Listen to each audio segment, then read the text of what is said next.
Olá, boa tarde a todos, a todas. Que alegria estar aqui mais uma vez com vocês para a gente conversar um pouco sobre as artes, né, na educação básica.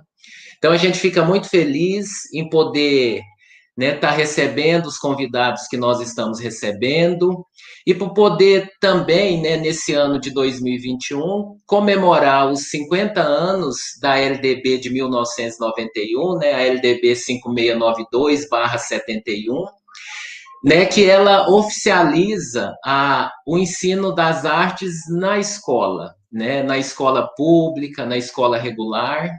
E o objetivo nosso de comemorar, de fazer essa comemoração, né, de termos, enquanto arte educadores, um espaço oficial, é também de fazer uma comemoração crítica, reflexiva, né, de transpor os limites que essa lei nos imprimiu, criar possibilidades, enfim, atualizar, né? Nós tivemos aí depois a LDB de 96, mas muita coisa precisa ser repensada, né? A luta continua, a batalha continua. No nosso episódio 2, né, hoje estamos bem felizes porque nós temos o tema a estética da professoralidade, reflexões sobre a atuação dos professores de arte em tempos normatizados pela BNCC. Nós sabemos que a BNCC ela imprimiu traços para o componente arte bastante associados à LDB de 71. Então, mais do que nunca, vamos aí problematizar, refletir, estudar, né, um pouco mais sobre isso. Esse nosso conjunto de lives, ele é, né, mantido pela Secretaria de Estado da Educação de Goiás, por meio do Centro de Estudo e Pesquisa Ciranda da Arte, e os encontros virtuais sobre arte e, né, na educação básica acontecerão ao longo desse ano de 2021, com a intenção de promover reflexões sobre o ensinar e aprender arte, sobretudo nas instituições estaduais aqui de Goiás, tá? Nós agradecemos, né, especialmente ao governador Ronaldo Caiado, à secretária de Educação de Estado, né, de Goiás, a professora Fátima Gavioli, ao superintendente de Desporto Educacional, Arte e Educação, o professor Ítalo Aguiar, a gerente de Arte e Educação da SEDUC, a professora Luz Marina, a nossa diretora do Centro de Estudo e Pesquisa Ciranda da Arte, a professora Elisa Rebeca, e a cada um de vocês, a cada uma de vocês que nos assistem aí, os nossos mais sinceros agradecimentos e desejo de uma boa conversa, né, de um bom bate-papo, de uma escuta sensível, de uma fala sensível. Nós temos aí o chat, vocês podem ir se posicionando e questionando o nosso convidado especial do dia de hoje, para que a nossa conversa, que essa nossa uma hora seja assim de muita aprendizagem, de muito estudo, de muita reflexão, tá? Um aviso importante é que vocês assinem a lista de frequência, é muito importante para vocês, para a gente, e porque só assinando essa lista de frequência que vocês receberão o certificado, tá? E nesse nosso segundo episódio, né, no episódio 2, o nosso querido professor Marcos Vilela Pereira é o nosso convidado. E o professor Marcos Vilela, ele é formado em filosofia, ele concluiu o doutorado em educação, currículo pela PUC de São Paulo em 1996, né? Realizou o estágio pós-doutoral em Argentina, na UNLP, depois ele vai falar qual que é o nome dessa universidade, sobre a coordenação da Miriam Soutel, junto ao projeto Processos de Democratização e Formação de Corpos e de Sensibilidades na Educação Estética da Argentina na segunda metade do século XX.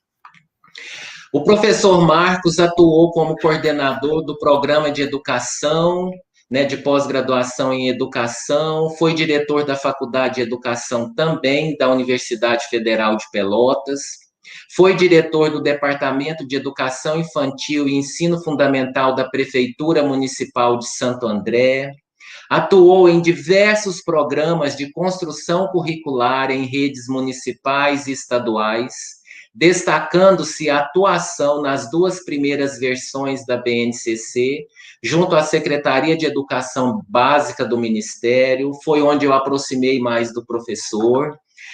Tem expressiva atuação junto às sociedades científicas, com destaque para a Federação dos Arte Educadores do Brasil, da qual foi secretário-geral e presidente, da Associação Nacional de Pós-Graduação e Pesquisa em Educação, ANPED, na qual coordenou o comitê científico.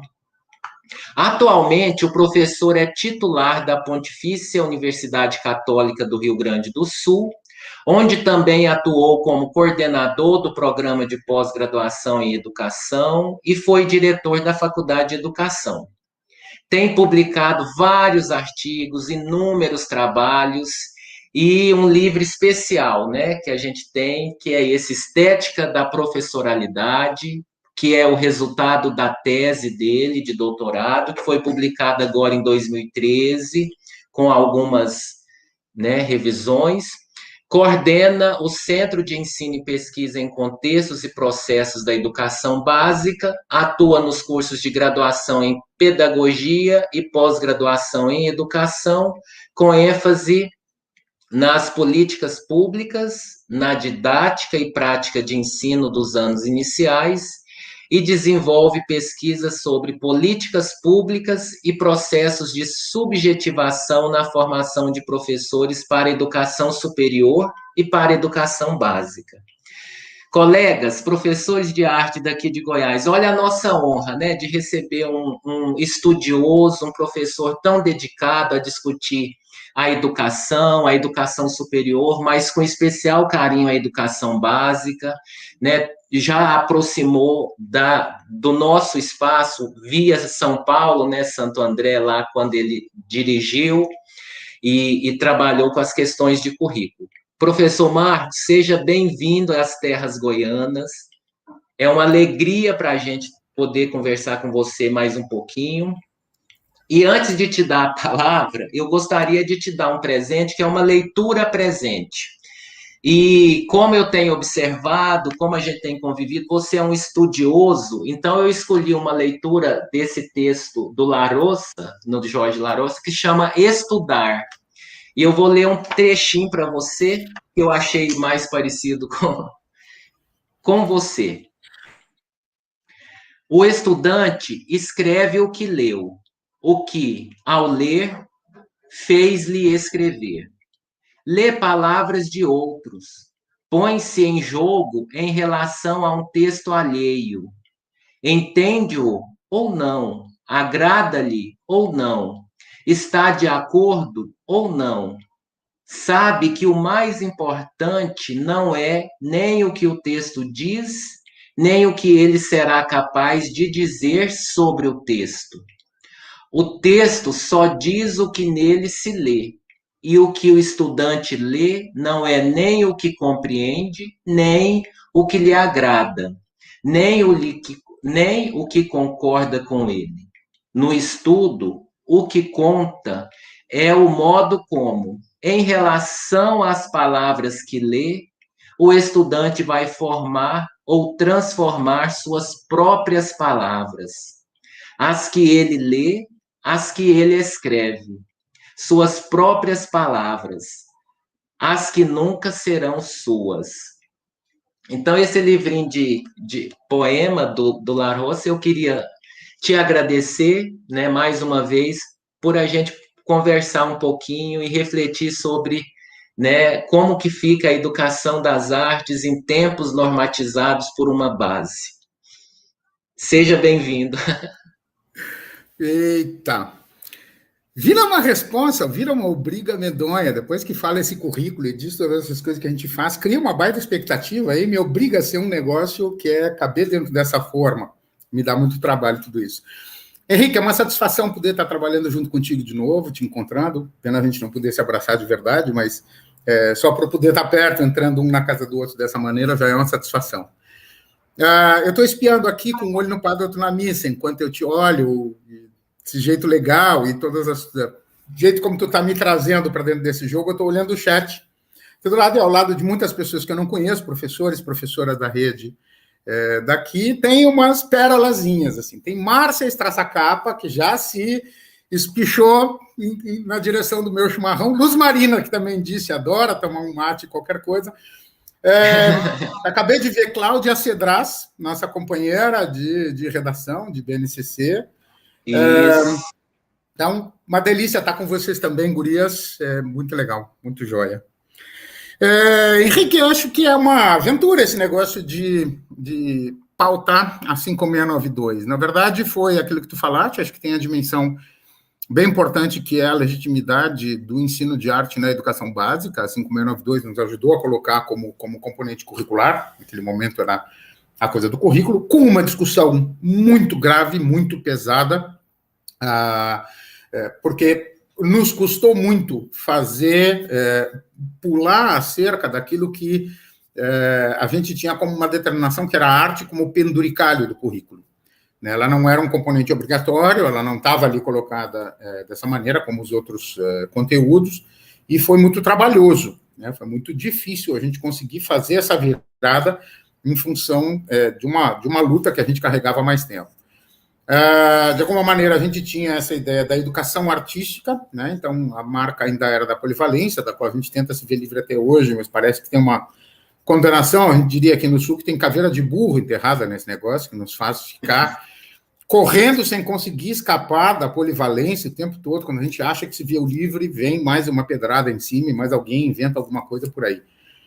A gente acaba se virando, a gente acaba aprendendo a lidar com isso, e de alguma maneira, quando é inevitável, a gente acaba abraçando essa condição de trabalho dentro da escola, mas não é nem um pouco legal. É difícil para nós, professores, e é difícil para os estudantes também, que não entendem direito que experiência é essa, que lá pelas tantas fica toda misturada. Mas, de fato, a 5692, ela abriu alguns conceitos que são praticados até hoje. A estrutura replicada, que institui o ensino fundamental e divide o currículo por atividade do currículo por área, a perspectiva toda da integração do conhecimento, do conteúdo do ensino globalizado, isso vem muito forte na Constituição da 5692, e vai dar margem para a gente pensar na retomada da pedagogia de projetos, no trabalho interdisciplinar, enfim, tanto no conceito, no entendimento das áreas do Fundamental 2, quanto do ponto de vista do currículo por atividade no Fundamental 1, nos anos iniciais. E o ensino médio é esse território em disputa o tempo inteiro. A gente não tem sossego, quem trabalha no ensino médio sabe disso. A gente está num território constantemente em disputa entre a empresa, o mundo adulto, a universidade, o Enem, o mercado de trabalho. É uma terra de ninguém, é de todo mundo, exatamente como o cachorro que tem muito dono morre de fome, porque um acha que o outro deu comida, o outro acha que o outro deu comida, ninguém deu comida, o cachorro morre de fome. Então, o ensino médio, às vezes, fica aí no meio do caminho, exatamente como, porque território de disputa, às vezes, sofrendo uma consequência muito grave, né, muito complicado disso. Mas, super legal, obrigado pelo convite, teu, obrigado, Luz Marina, gerência aqui dentro do ensino de artes na SEDUC. Muito legal a oportunidade, acho que é um privilégio para os professores terem esse papo junto com vocês, assim, ter vocês na frente desse projeto. Bora lá. Bom que vocês, com a generosidade de vocês, vêm nos brindar, né, com as palavras de vocês, com as experiências de vocês, né? E para começar, para continuar a nossa conversa, nós gostaríamos de saber um pouquinho de você, assim. Você é um filósofo, né, de formação, e um professor e um pesquisador muito ético, muito responsável, com um percurso muito singular, muito estudioso. Eu estava estudando o seu livro e vendo a sua escrita, como que você vai encadeando as palavras na sua poeticidade. Fiquei muito encantado, assim, com a sua, né, maneira de ser. E me bateu essa curiosidade, assim, como que você se formou esse professor que você é? Eita. E também isso é o que motiva a sua, né, que motivou a sua pesquisa de doutorado de uma certa maneira e também atravessou a minha pesquisa de doutorado, né, que eu também tinha uma pesquisa assim, uma pergunta assim, como que as pessoas, né, se tornam professores de arte? E daí o que eu fui investigar não tinha muito a ver com o universo acadêmico, mas com esse universo mais livre, enfim. Mas eu gostaria de ouvir de você, como você se tornou? Essa é uma pergunta que eu, a rigor, eu levantaria daqui para abrir uma garrafa de vinho, porque isso é Oh, conversa comprida, delícia! ó, não é bem assim. Então, Henrique, eu acho que isso se confunde com a própria questão que a gente ainda agora falava, que é a militância em torno da arte, do ensino da arte e tal, isso vai acabar aparecendo um pouco mais tarde. A minha trajetória foi uma trajetória meio esquisita, e ela não é muito diferente da trajetória de muita gente, mas cada um que olha para si se acha esquisito, né? Porque eu, a rigor, assim, ó, eu tinha duas frentes de trabalho, de estudo, de vida. Por um lado, eu, a paisana, no meu dia a dia, eu trabalhei com teatro amador durante anos, fiz um monte de coisas durante, sei lá, 11, 12 anos. Lidei com teatro amador, fazia um bando de coisas nesse campo, experimentava poesia, foi um pouco daquele movimento ainda, o resto do pessoal que produzia poesia nos anos 70, guri novo, experimentava um pouco daquilo lá em 75, 76, 77, por ali. Mas, ao mesmo tempo, no colégio, eu fiz uma trajetória toda voltada para ciências. Eu sou filho da 5692, eu fiz o ensino médio. Naquela época não era profissionalizante, propriamente dito, mas sim, a gente tinha um ensino profissional, e eu fiz análises químicas, auxiliar de laboratório e análise química. E o meu primeiro vestibular, ao sair do ensino médio, entrei no curso de ciências. Minha trajetória foi para me virar professor de ciências. Eu queria fazer biologia, na época não tinha. Tinha história natural, que tinha fechado o curso e tal, na cidade onde eu morava, aqui em Pelotas, no Rio Grande do Sul. E eu escolhi ciências, bora lá. E trabalhava com química, com física, esse era o caminho. Experimentando essas coisas, ao mesmo tempo que na vida paralela, trabalhando com teatro, loqueando o mundo afora, essas coisas que a gente fazia. Eu fiz o curso numa universidade católica, e aí a gente tinha a obrigação, enfim, era uma condição curricular, fazer disciplinas tanto de ensino religioso quanto de ensino filosófico, como obrigatório dentro do currículo. E lá vou eu, tinha que fazer, bora fazer. Eu nunca tinha estudado nada dentro das ciências humanas, nunca tinha estudado filosofia, nunca tinha chegado perto disso. As minhas perguntas eram as perguntas de todo adolescente, de todo gurizão, né, que, enfim, às vezes são, às vezes não muito, às vezes sóbrio, às vezes não muito sóbrio, mas a gente se perguntava pela existência, que fim leva e tal, aquelas coisas de entrar em profundas, a gente entrava em profundas. E aí fui fazer uma disciplina de filosofia e, cara, foi um baque para mim, foi um trambolhão. Eu nunca tinha estudado e começo a estudar filosofia e aquelas perguntas mais clássicas da filosofia tradicional, eu disse, pá, tá aí o meu caminho, esse é o para onde eu vou. Aí eu já estava no meio do curso de ciências, abandonei, entrei na filosofia, voltei atrás, entrei na filosofia, e eu descubro na filosofia todo um caminho de experimentação, que eu brigava muito, era um curso numa universidade privada, católica, meus colegas, a grande maioria eram seminaristas, então eu era meio ovelha negra em todos os sentidos, e comecei a me interessar pela discussão da estética, tá? Exatamente porque eu lidava com arte, com o campo da arte e tal, interessava pela estética, pela poesia, e tentava ver um pouco disso. E não tinha ideia de que eu ia ser professor. Quando eu fui para o estágio, quando eu fui fazer estágio numa escola da rede estadual, noturno, ensino médio, eram poucas as escolas que tinham filosofia naquele tempo, era uma turma de ensino médio, não me lembro mais que ano era, na periferia de Pelotas. E aí eu fiquei completamente seduzido. Foi naquele momento que eu me tornei, que eu me dou conta que eu comecei a colar nessa ideia de vir a ser professor. Em seguida, e sem falar que durante o dia eu estudava de noite, evidente, toda essa função era noturno, porque durante o dia eu era comerciário. Eu fiz, durante todo o meu curso de graduação, eu fui comerciário. Eu estudava filosofia vendendo lata de tinta, método de parquet, azulejo, louça de banheiro, trabalhava numa ferragem. Depois eu fui caixa e atendente de crediário muito tempo, enfim. Minha trajetória, por um bom tempo, toda a minha faculdade eu fiz sustentando isso, e ainda depois de formado, segui alguns anos trabalhando com isso. Quando eu entrei, eu tive uma proposta de trabalhar na universidade como humorista, eu tinha uma disciplina, aí no ano seguinte, no semestre seguinte eu já tinha 2 disciplinas, no semestre seguinte eu tinha 3 disciplinas, e comecei a me bandear até a possibilidade ali em 85, por ali, eu pude pedir demissão da ferragem que eu trabalhava e trabalhar só na universidade. Eu busquei uma especialização em educação também e fiz o primeiro concurso como substituto. Eu tive meu primeiro contrato como professor substituto na Universidade Federal. Sempre, nunca sabendo exatamente onde chegar, e uma questão que aparecia forte para mim era, eu não queria mais trabalhar com a filosofia pura, eu gostava de trabalhar com a filosofia aplicada, tá? Eu gostava de trabalhar, o que me interessava era justamente levar a reflexão filosófica para dentro de outro campo. Eu fiz isso dando aula de filosofia no curso de serviço social, no curso de psicologia, enfim. E em 86, eu acho, numa mesa de bar, num boteco, qualquer coisa, aquelas coisas, Cláudia Belocchi estava espiando tudo isso. Bueno, delícia. Essa parte não sabia. Pois é, tem, Cláudia, meu passado me condena e, olha, tem misérias nesse meio.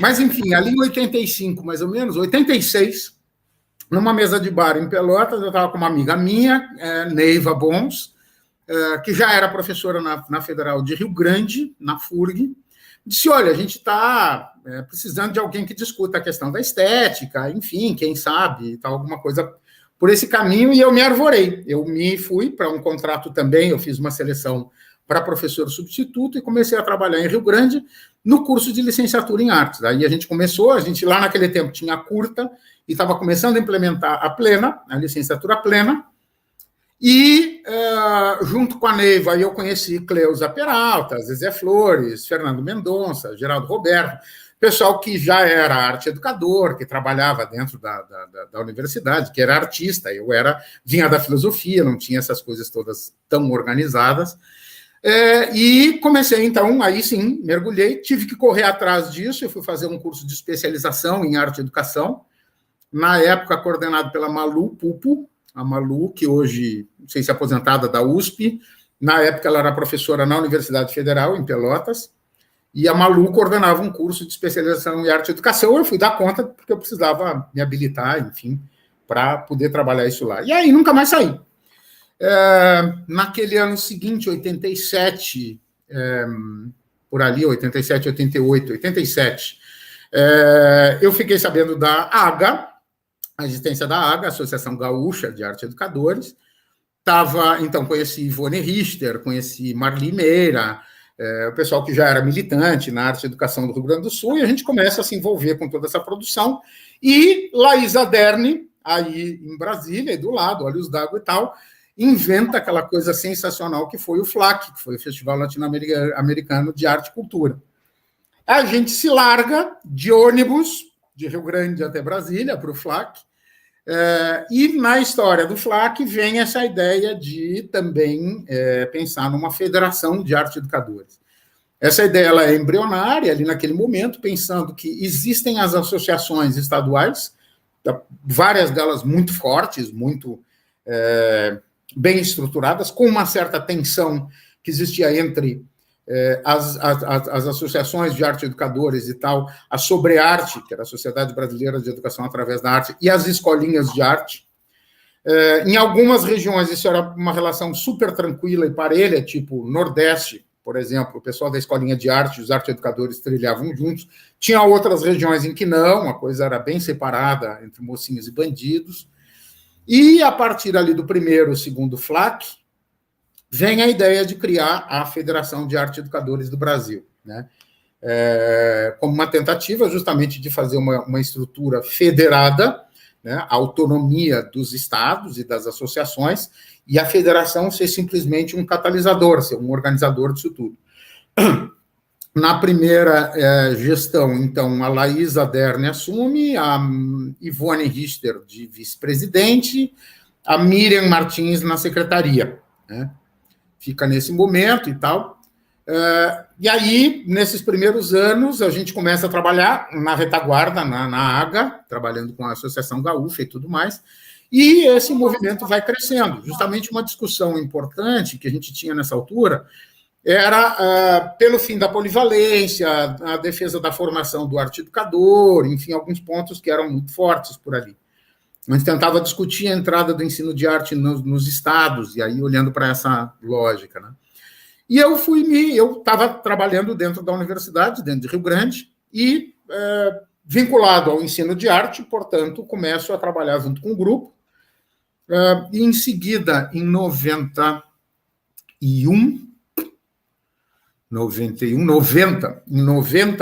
quando a Ivone assume a presidência da FAEB, eu assumi como secretário-geral da federação. E a gente... os congressos da FAEB, na verdade, eram reuniões, nós éramos meia dúzia de gatos pingados, tanto que, assim, ou eles aconteciam, as reuniões da FAEB aconteciam sempre vinculadas a algum outro evento, assim como tinha sido o primeiro e o segundo FLAC, depois foi vinculado a um daqueles eventos que a Ana May organizou em São Paulo. No outro ano, a Miriam e a Giza organizaram na Oficina Três Rios, em São Paulo também, a gente também se reunia, e era aquilo, eram umas 20 pessoas, mais ou menos, a reunião da federação era umas 20 e poucas pessoas. E, quando assumo a secretaria da federação, a gente começa um contato com outras pessoas, e uma das figuras importantes foi Maria Benites, aqui em Porto Alegre, que era uma produtora de eventos, enfim, amigona nossa. E a ideia, por que a gente não faz um congresso só da FAEB? E a gente começa a preparar isso em 91, se começa a montar a ideia de fazer o primeiro congresso da federação só dela. E, de fato, isso acaba acontecendo. E aí tem aventuras misérias, assim, por exemplo, em 90, ainda preparando o congresso, a gente, por dentro da coisa do orçamento, conseguiu um dinheiro doado por não sei onde. A gente tinha alguns parceiros bem importantes, como a Fundação IOSP, a Evelyn, ainda não existia o projeto Arte na Escola propriamente, mas, enfim, a Fundação IOSP já acontecendo, a Gerdau, algumas granas que entravam pela iniciativa privada. E a gente pegou um dinheiro disso e eu fiz uma missão absurda, que assim, durante 15 dias, eu passei, ao longo de, em 15 dias, no intervalo de 15 dias, eu passei por 14 capitais brasileiras. Eu fiz uma maratona louca, assim, eu saí de Porto Alegre, peguei um avião, fui direto para Fortaleza e vim pingando. E em cada capital, de Fortaleza até aqui embaixo de novo, eu parava, fazia uma reunião com os arte-educadores, dava uma palestra na secretaria, fazia não sei das quantas, levantava, tomava um café, passava uma água no corpo, entrava e ia de novo. E com isso a gente conseguiu mobilizar mais de 1.000 pessoas no Brasil para vir para o Congresso da FAEB. A gente teve um congresso com, sei lá, 1.000 e tantas pessoas, quase 2.000 pessoas, onde a gente mobilizou muito todos os campos, e aí já trabalhando com as linguagens específicas, e o que a gente tinha no horizonte já era a nova LDB. Foi já o movimento com o que a gente carregava na frente, era a ideia de que em 96, não sabíamos que seria ali em 96, mas se começou a discutir a nova LDB, Darcy Ribeiro com um projeto, enfim, a gente teve alguns projetos ali circulando, em disputa, né, muito fortes, e a gente queria assegurar a obrigatoriedade do ensino de arte, né, que a gente conseguiu, em termos, não conseguiu estabelecer, a gente só foi conseguir com um projeto de lei recentemente, em 2016, 2017, ali, quando a gente consegue aprovar as diferentes linguagens, porque a arte, como componente curricular, ela está dada, mas a questão das linguagens não tinha ficado clara, e a gente, então, 91, 92, deslancha com isso de um jeito mais intenso. 91 eu acabei me transferindo para Pelotas, para a Federal de Pelotas, para a Faculdade de Educação, trabalhando com duas frentes, uma licenciatura em artes, onde eu trabalhava com didática e as práticas de ensino, a supervisão dos estágios no curso de artes, curso de desenho, de artes plásticas e de música, e no curso de pedagogia, no departamento de ensino, com arte nos anos iniciais, o ensino de arte nos anos iniciais. E, bom, esse é o meu caminho. Por aí eu comecei a meter a mão e nunca mais consegui sair. Dali, por exemplo, durante essa gestão na FAEB, a gente teve a primeira comissão de especialistas para discutir a reforma de currículo na educação superior por cursos de arte, tentando extinguir definitivamente as licenciaturas curtas e plenas. A gente trabalha só com a plena. A gente ali, muito tempo antes de aparecerem as comissões para as diretrizes curriculares, enfim, isso foi lá em 92, por ali, 91, 92. A gente teve a primeira reunião de especialistas, foi em Belém do Pará, depois do Congresso de Porto Alegre, foi no Congresso de Belém, que eu acho que foi em 92, a primeira comissão, Assembleia Geral de Coordenadores de Curso de Licenciatura em Arte no Brasil. A gente também ocupou e teve durante um tempo uma cadeira na Comissão Nacional de Incentivo à Cultura, da Lei Rouanet, que tinha sido promulgada também ali naquela época, e a gente conseguiu se firmar dentro de uma área esquisitíssima, que era a área de artesanato, né? Mas era o que a gente conseguia discutir. A questão da arte popular e do artesanato foi por onde a FAEB conseguiu entrar, numa articulação que a Laís fez, a Ana May e tal, conseguiram entrar isso. Eu fui da primeira comissão, eu fui o representante justamente durante os primeiros 2 anos da lei Rouanet, eu era dentro da comissão, e a gente, então, trabalhava dessa maneira. Então, é isso, eu fui me fazendo no caminho. Fazendo, né? Fazendo no fazer. E não parando de lutar, peleando muito. Mas bora, vai falando, porque senão eu fico falando sozinho. E nesse né, trocar a roda do carro com o carro andando, né, vivendo a vida e se formando esse professor incrível, eu te conheço, aproximo de você naquele momento lá em Brasília, no Ministério da Educação, na construção da primeira e da segunda versão da BNCC, né, que foram momentos assim de bastante aprendizagem, né? Assim, acho que para nós todos, assim, eu tive ali, de fato, saiu da teoria e vivi na prática essa produção curricular como uma arena mesmo de disputa, né? Assim, bastante disputado. Aquele território ali e as nossas tentativas de, enfim, de fazer com que o componente ganhasse mais força e tivesse mais sentido para o que a gente estava discutindo ao longo, né? Viemos discutindo ao longo da história aí.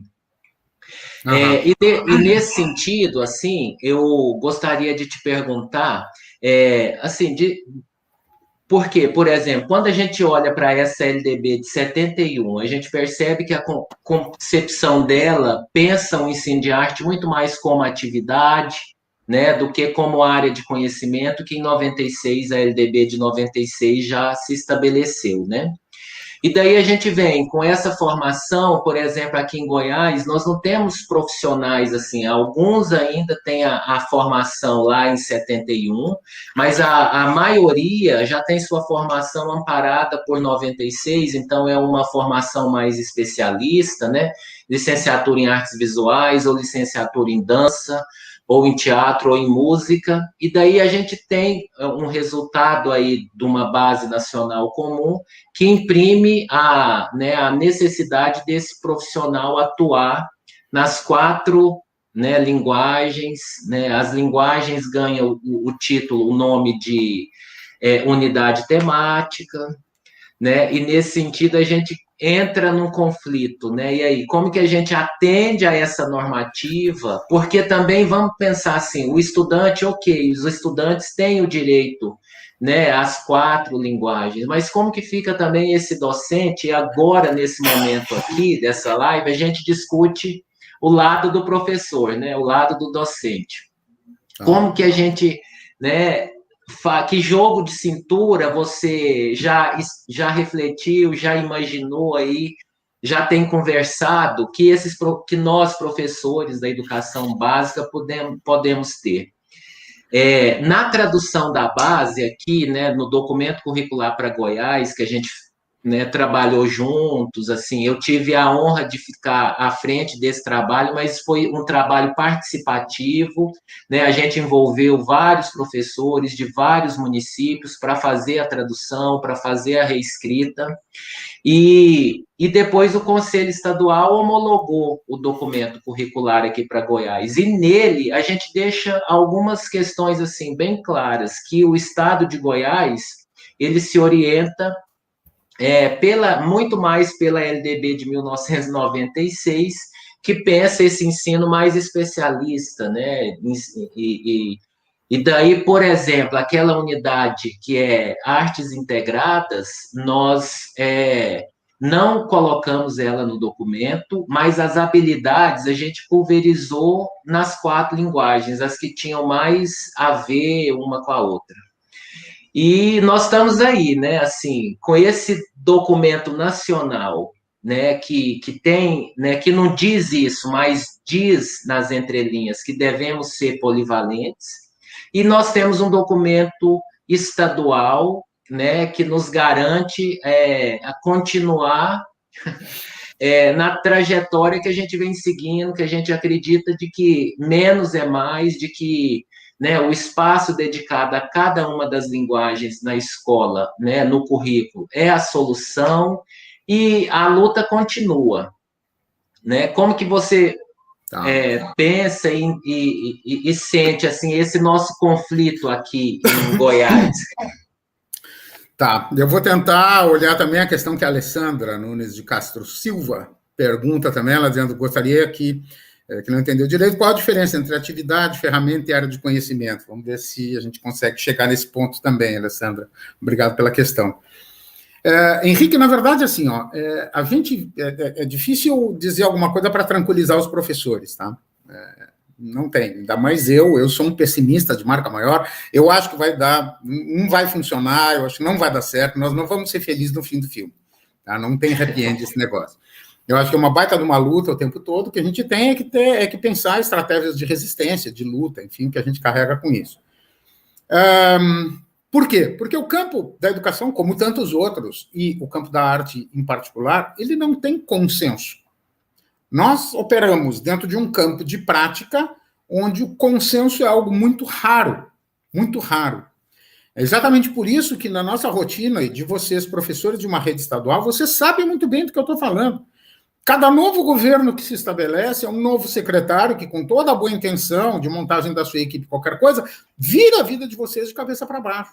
É um novo sistema de avaliação, agora não é mais interdisciplinaridade, agora é ciclo, agora não mais é ciclo, é competência, agora não é mais competência, é habilidade, agora não é mais habilidade. E assim nós vamos à loucura. Na verdade, a gente tem diferentes políticas públicas implementadas, acorda novo, o grupo que assume a gestão. A nossa sorte é que as gestões têm, no máximo, 4 anos de duração. Né? Então, a gente sabe que, ufa, por pior que seja, daqui a 4 anos termina e começa outra loucura, de qualquer maneira. O que eu quero dizer? Que exatamente por se caracterizar pela ausência de consenso, o campo da educação e, portanto, tudo que a gente carrega aí na volta, o campo da discussão sobre arte, não é um campo pacífico, é um espaço de disputa por hegemonia o tempo todo. Seja uma disputa baseada num referencial teórico, seja uma disputa baseada na questão econômica, seja disputa baseada no perfil ideológico, seja o que for. Mas teremos um campo em disputa. No caso da organização curricular, isso também é uma tensão que a própria lei permitiu aí uma brecha, que é assim, ó, a gente tem rigorosamente o que nos regula é aquilo que a gente conseguiu colocar na Constituição Federal, tá? Que foi produto de militância na época também, muito abaixo-assinado, muito telegrama, muito não sei quem, que a gente conseguiu fazer a arte e a cultura existirem, né, como patrimônio, como campo de patrimônio, como campo de formação. Isso está na Constituição Federal. Quando a gente consegue a LDB, que garante a arte como componente curricular, já antecipando um pouquinho a questão da colega, ali a gente começa a plantar a semente da arte como campo de conhecimento. Tá? Então, a arte deixa de ser... A educação artístico deixa de ser um adjetivo para a educação. Ela deixa de ser um qualificativo para a educação. Arte é um substantivo. No momento que a gente consegue fazer passar de um adjetivo para um substantivo, a gente passa a operar com um campo de consistência muito maior do ponto de vista do entendimento desse nosso universo de trabalho. Bom, em tomando a arte, né, como substantivo e a arte como componente curricular, a gente precisa definir parâmetros, indicadores, teses, princípios, toda uma base epistemológica que vai dar sustentação para a arte como campo de conhecimento. Aonde isso vai aparecer? A LDB assegura isso por um lado, mas ela diz a organização cotidiana das escolas vai ficar por conta da discussão curricular. Naquele momento, o que aparece como alternativa? Os PCN, os Parâmetros Curriculares Nacionais. Os PCN já foram objeto de disputa, foi complicadíssimo naquele momento, porque justamente a gente pensando assim, aquela passagem de tempo de 90 e pouco ali já era governo Fernando Henrique, com Paulo Renato de Souza no ministério, com um desenho neoliberal estranhíssimo, a pressão das editoras já muito forte, as editoras como grandes corporações ligadas ao ensino privado muito fortes, e elas já viam naquele momento a oportunidade de atuar nisso que a gente considera que é a privatização do ensino público. O ensino público continua sendo financiado pelo governo, pelo dinheiro público, enfim, mas no momento que o currículo do ensino público é ditado por um livro didático, que é produzido por uma editora, que é dirigida por um grupo de especialistas, que se pauta em cima do dinheiro, que a gente vê uma forma de privatização. E ali a gente já via os PCN como sendo objeto de disputa dessas figuras. Então entra, de um lado, os intelectuais, e aí a gente tinha Mariazinha Fusari, enfim, a Elô, que foram as pessoas que capitanearam a discussão com a equipe de São Paulo, especialmente, porque era o que a gente tinha ali mais próximo, e se conseguiu dos males menor. Eu acho que tinha algumas coisas ali dos sistemas transversais meio atravessadas, umas coisas meio esquisitas, mas de um modo geral se conseguiu um bom resultado. Mas de um lado a gente tinha os especialistas, do outro lado a gente tinha os donos de editoras. Ao mesmo tempo, o que a gente tentava pensar? De novo, aquela coisa, faca de dois gumes e a ausência de consenso que eu estou falando. O que tu faz? Tu manda os caras se ferrarem e eles que se lasquem com isso, ou a gente tenta encontrar alguma brecha para interferir no cotidiano, nisso, para tentar produzir um efeito no cotidiano do professor lá na escola? Isso é sempre um dilema. Se a gente faz isso, seremos taxados de pelegos, estão se alinhando os caras, vocês estão se vendendo, trabalhando para os figuras. Se tu não faz, deixa que se rale, alienados, deixa não sei quem, então também não vem reclamar, se tu não está fazendo, então, morto por ter cão, morto por não ter, que eu fico falando. Na ausência de consenso, a gente se perde. Bom, o que acontece? Ao lado disso, a gente começa a ver algumas iniciativas, por exemplo, de alguns grupos bem importantes em São Paulo, que começam a produzir livros didáticos, ou material de apoio didático para a sustentação do ensino. Então, a gente tem o grupo do Espaço Pedagógico, Miriam, Celeste, Regisa e Terezinha, que fazem lá a língua do mundo, a coisa da arte lá. Rosi Avelberg vai produzir, começa a produzir também material para o outro lado, e assim por diante. Começam alguns grupos, com o apoio de algumas editoras, a produzir. Poucos deles emplacam como livro didático no PNLD, mas começam a aparecer dentro do cenário. De um modo geral, é uma alternativa interessante. Mas o que eu quero dizer, o que eu quero é reforçar o que tu falaste ainda agora, de ter entendido o campo da discussão curricular como um campo de disputa. Tá? É disputa, sim, ele é guerra o tempo todo.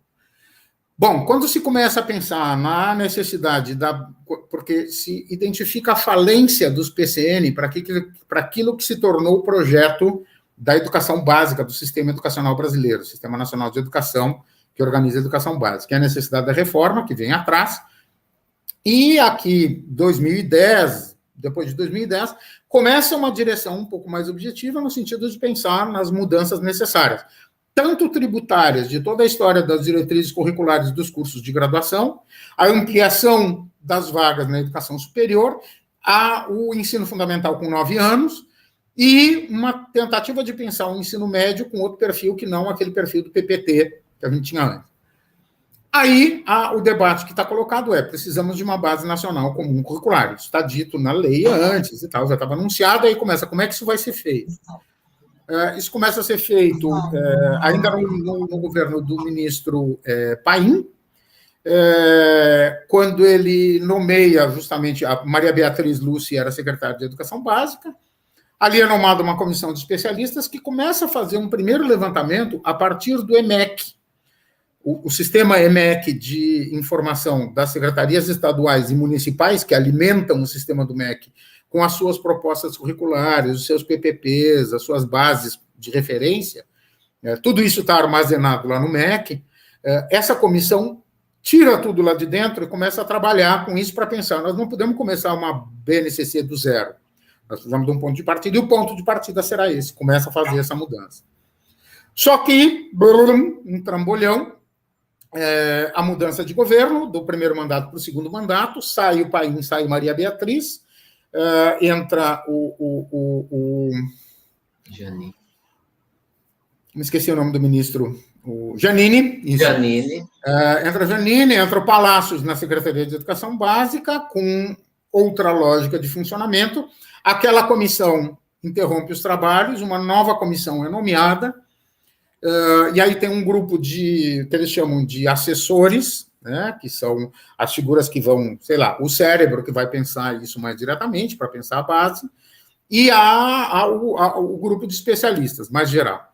E aí a gente já começou o trabalho, por um lado, ganhando, porque se pretendia fazer uma discussão, se pautava a coisa da representatividade, era interessante, com algumas discussões, como sempre se tem, mas a gente começou a perder a guerra para as corporações naquele momento. Por quê? Porque aquela formulação daquele governo, naquele momento, do qual tu participaste, Cláudia, que está nos assistindo aí, também participou, a gente estava também sendo objeto de disputa por parte dessas corporações, como Fundação Lehman, Fundação Ayrton Senna, Todos pela Educação, e assim por diante. Se cria, dentro da Undime, isso estava uma tensão medonha, Undime é a União Nacional dos Dirigentes Municipais de Educação, na frente eu acho que estava a Cleusa Repúlio, que tinha sido secretária de Educação em Santo André, na época que eu fui diretor do departamento, então conhecia isso como estava lá. Cleusa militando que aí cria aquela associação pela base, Todos pela Base, não me lembro mais como é que é o nome daquele negócio, e a base vira outra coisa. A base vira o grande objeto de desejo dessas figuras todas, porque vai ser o manancial onde eles vão beber e se alimentar para pensar cursos de formação e atualização para as redes municipais, para poder prestar assessoria e vender assessoria para as redes municipais. Essa é uma outra estratégia de privatização, é quando o Estado transfere, por exemplo, confere alguma verba para as escolas ou para a região escolar contratar uma assessoria para fazer a formação, tu está transferindo para a iniciativa privada a formação. Isso é também uma estratégia de privatização. E objeto de disputa também das editoras, que estão vendo na BNCC exatamente a chance de produzir mais livros didáticos. E aí eles têm que saltar na frente para ver quem está do lado de quem. Então, a nossa cabeça, minha, tua, da Cláudia, enfim, do pessoal que estava na época, passa a ser objeto de disputa, porque a gente passa a ser vale ouro. A nossa palavra vale ouro para uma editora, para uma rede de ensino, se a gente puder, uma rede privada. Eu comecei a ser convidado, aquelas coisas que Pinta queria me falar. Bom, como isso funcionou naquele momento? Primeiro, eu acho que uma vitória. Nós, especialistas de arte, eu estava como especialista também, a gente estava dentro da área das linguagens, e dentre os assessores na área das linguagens, tinha uma assessora da educação da língua portuguesa, uma assessora de língua estrangeira, um assessor de educação física. E não tinha nenhum assessor da área de artes. E a gente começa, nós não somos santos, a gente começa a forungar, começa a pressionar, para que tivéssemos um assento entre aquele grupo de assessores e não fosse só pionada trabalhando, enfim, que a gente tivesse um pouquinho isso. Essa era a disputa de espaço que a gente tinha naquele momento. Em função de conveniência, de proximidade, considerando que a gente tinha ali Margarete Schlatter, que era da língua portuguesa, e o Alex Fraga, que era da educação física, os dois eram daqui de Porto Alegre, os dois eram daqui, que eu conhecia de alguma maneira e tal, e aí valia aquela coisa, bora correr e tentar fazer alguma aliança e entrar nesse lugar. E a gente consegue, pressionando a Hilda e o Ítalo, que eram os coordenadores desse processo, consentem em conferir um lugar de assessor para um de nós. Vamos tirar um pauzinho, pela conveniência política do que se estabeleceu ali, fui eu, e ainda disse, vamos fazer o sistema rotativo, durante um tempo eu fico, depois a gente troca, como de fato, depois de um ano foi o Gilberto para aquele lugar.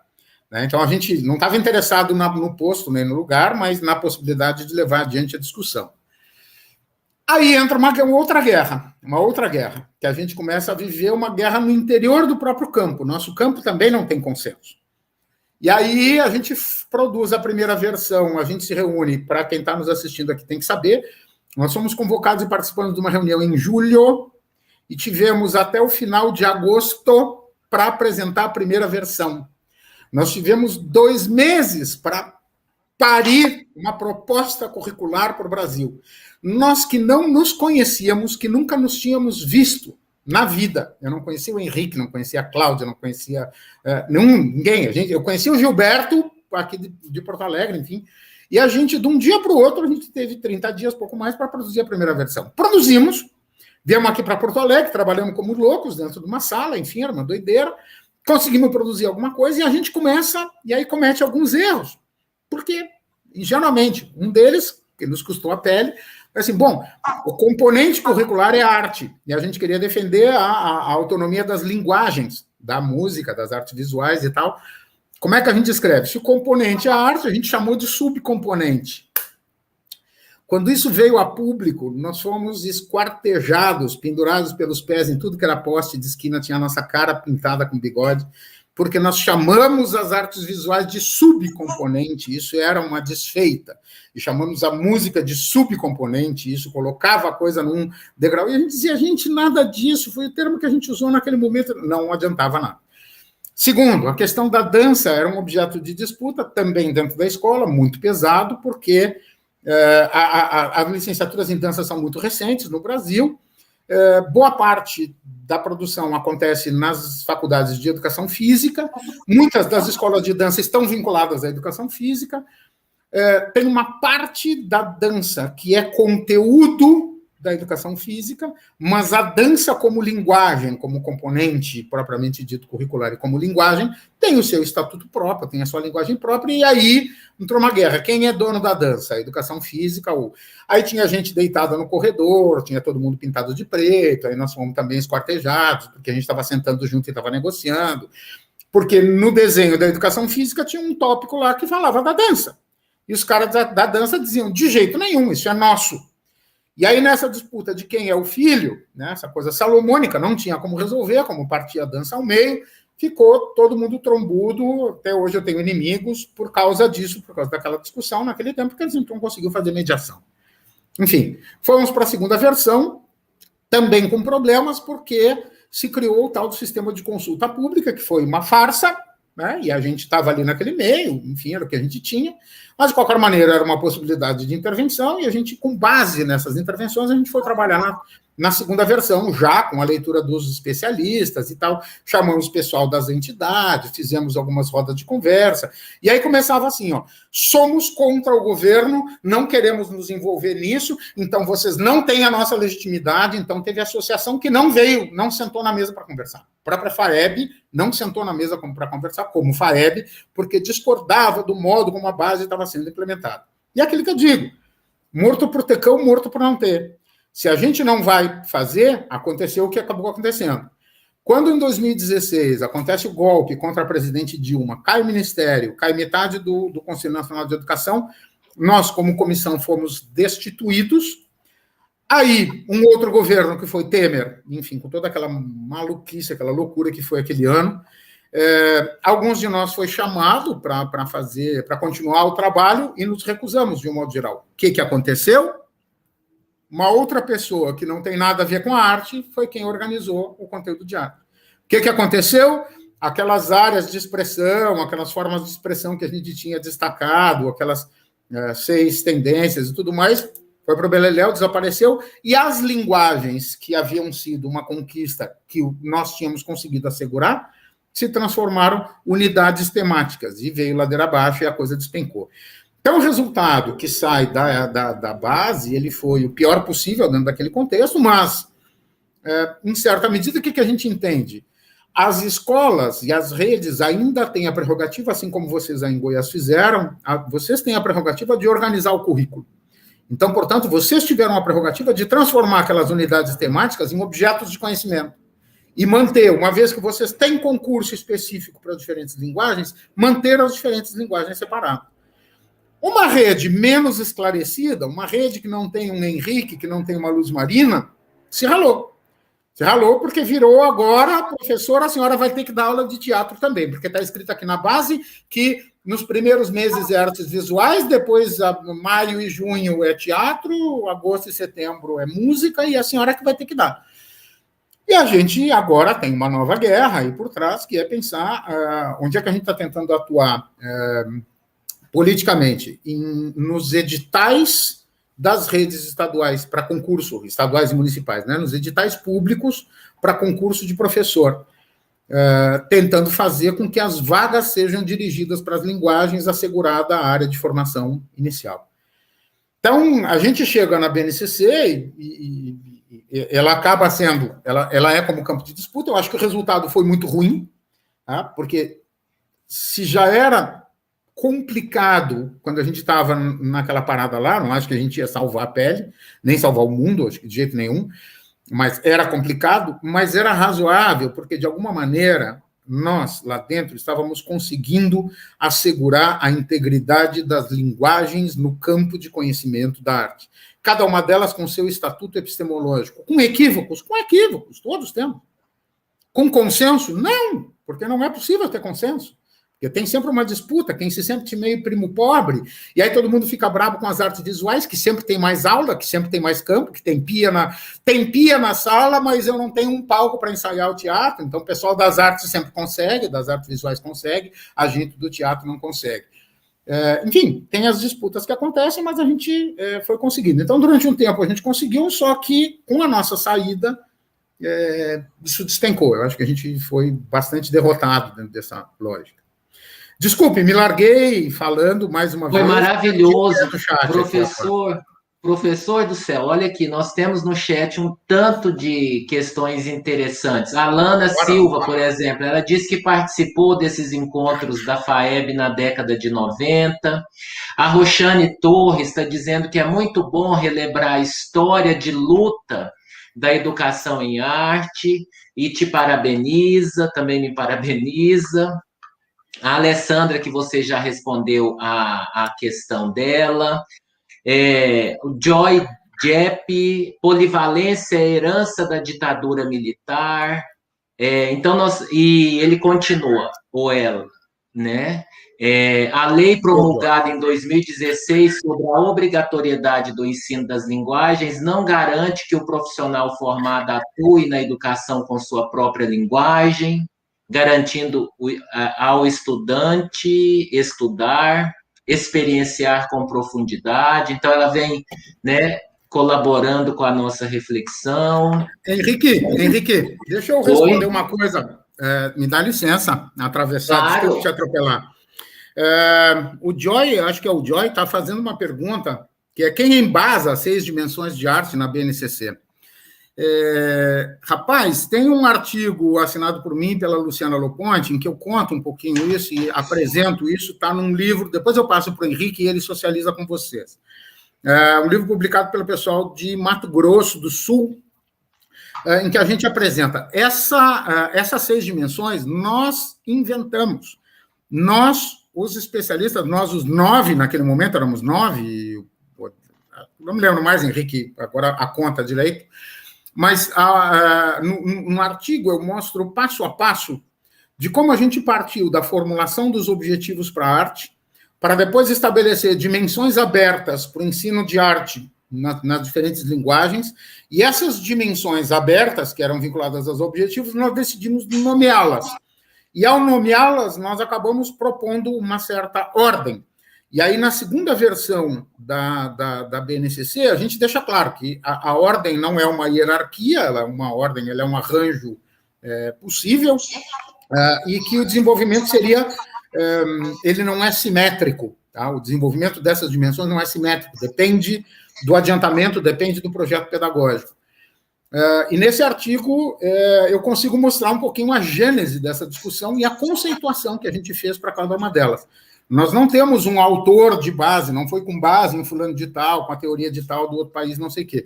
Foi gramando mesmo. Isso é produto genuíno de um grupo de especialistas que se sentou na volta de uma mesa e durante uma semana a gente queimou pestana para tentar elaborar. Por quê?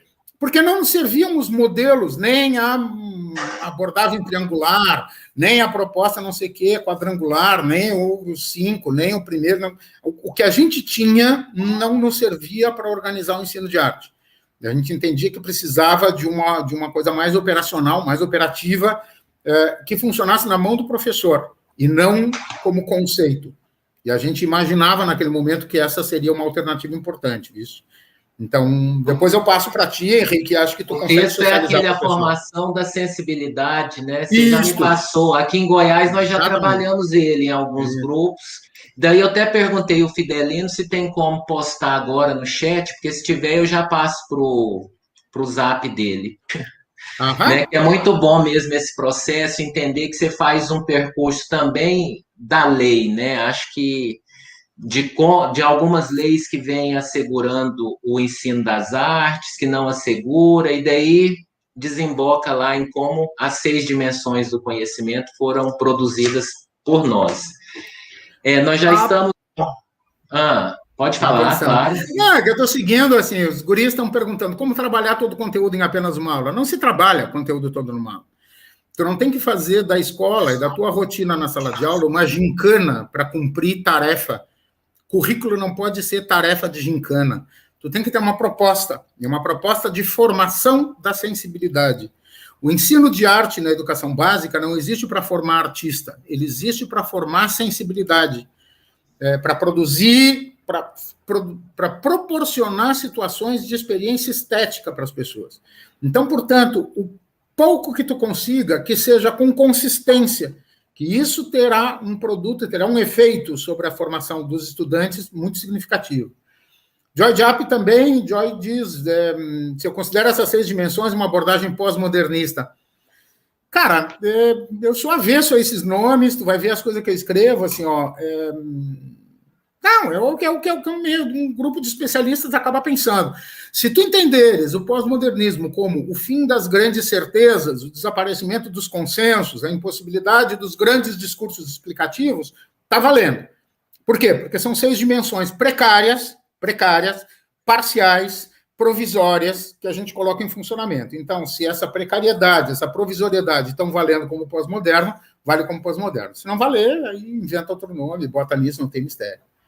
Tá? Então, desculpe, Henrique, nós estamos já ultrapassando o tempo. Nossa, aqui, não tenho que desculpar, é nós que temos que te agradecer. O nosso colega aqui do Ciranda, inclusive, ele foi responsável, um dos responsáveis pela tradução do ensino médio, né? O Renato, ele diz, se tudo ao mesmo tempo, polivalência, cada uma por vez, área isolada, ou de forma dialogada, linguagens integradas, são tentativas de se fazer existir... Ops, sumiu aqui.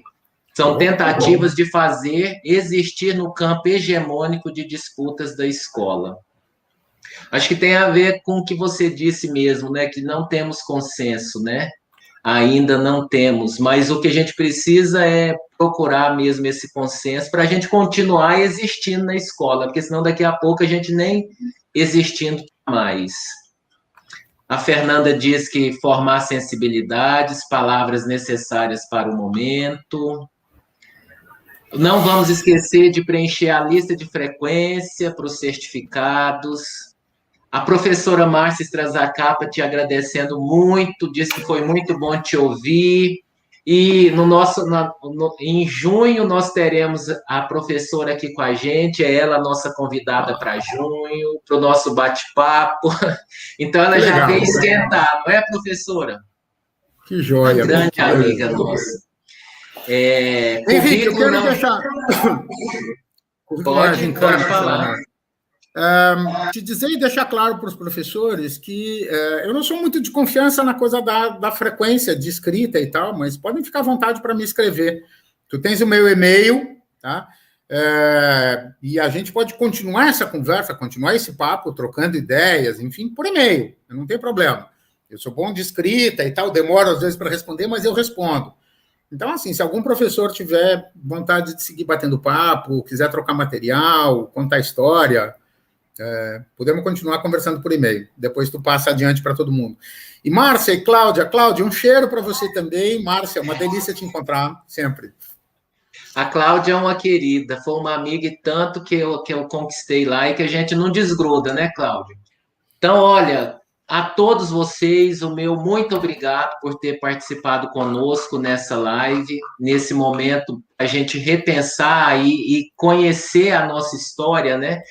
É muito importante. Tem um fragmentozinho do Sanders que ele fala que nós precisamos nos orgulhar enquanto professores de arte, né? Porque a gente está aí remontando desde as cavernas, nos redesenhando, enfrentando as tempestades de cada período histórico e estamos sobrevivendo, né? Vamos sobreviver mais esse momento triste da pandemia e continuar mantendo viva em nós a esperança, um pouco diferente do Marcos, eu já sou mais otimista, eu já espero o final feliz no fim do filme,